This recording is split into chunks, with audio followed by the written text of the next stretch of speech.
Greetings, this is Paul the Poke from paulthepoke.com. Today's topic, Tribulation, Temple or Tent, Part 1. And this is a question that's been raised from the blog. Readers have had some questions about this.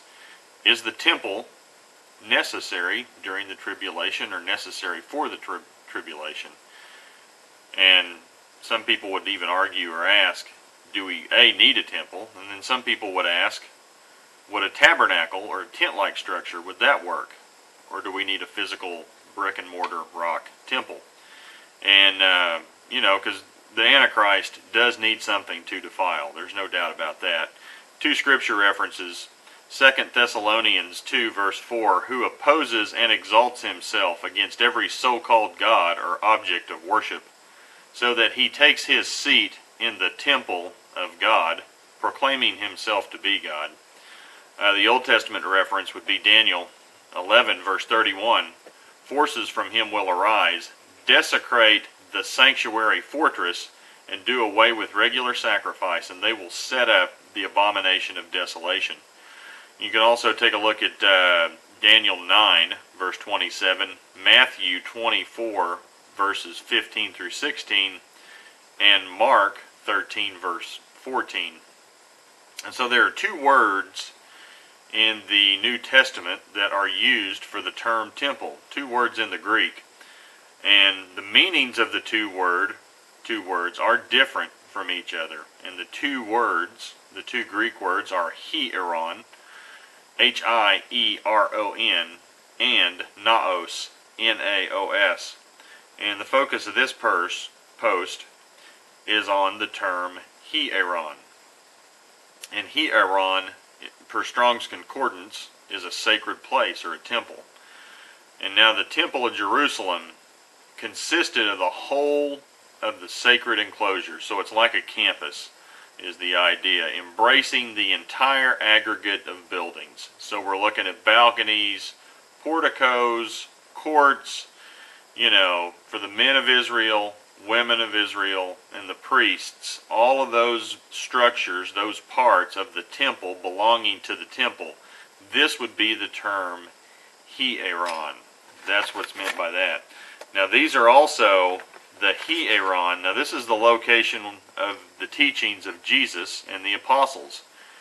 And this makes sense from Jesus' standpoint, because all people had access to the courts or court where Jesus taught.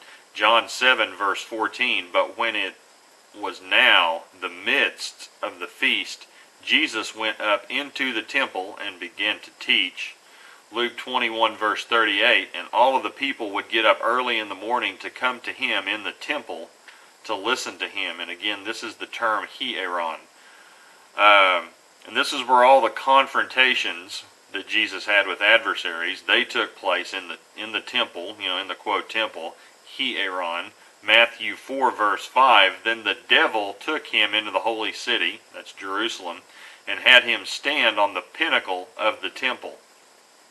John 8 verse 59, therefore they picked up stones to throw at him, but Jesus hid himself and went out of the temple. Again, this is hieron, H-I-E-R-O-N in the Greek. This is also the same place where Jesus drove the buyers and sellers and the money changers out of the temple. Mark 11 verse 15, then they came to Jerusalem, and he entered the temple and began to drive out those who were buying and selling in the temple, and overturned the tables of money changers and the seats of those who were selling doves.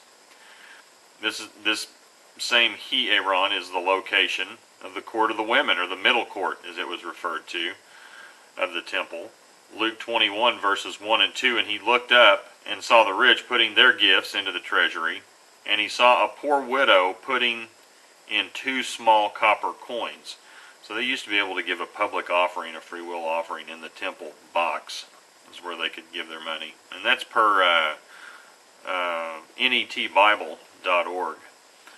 Strong's Concordance is where I'm getting these definitions from. Vine's Greek Dictionary defines hieron as a sacred place, a temple, signifying the entire building with its precincts or some part thereof, as distinct from naos, the inner sanction. sanctuary.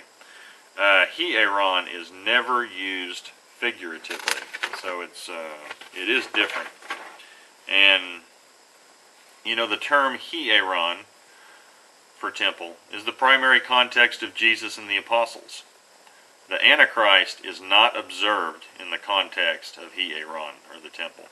So this will be the first of a probably 2 or 3 part series on temple terminology, and you know, just trying to make sense of all this. It's like, so what is necessary for the tribulation?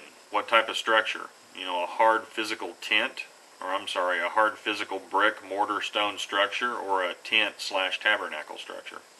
Thanks for listening. Take care. If you're interested, please feel free to check out paulthepoke.com, keyword temple. Thanks. Bye.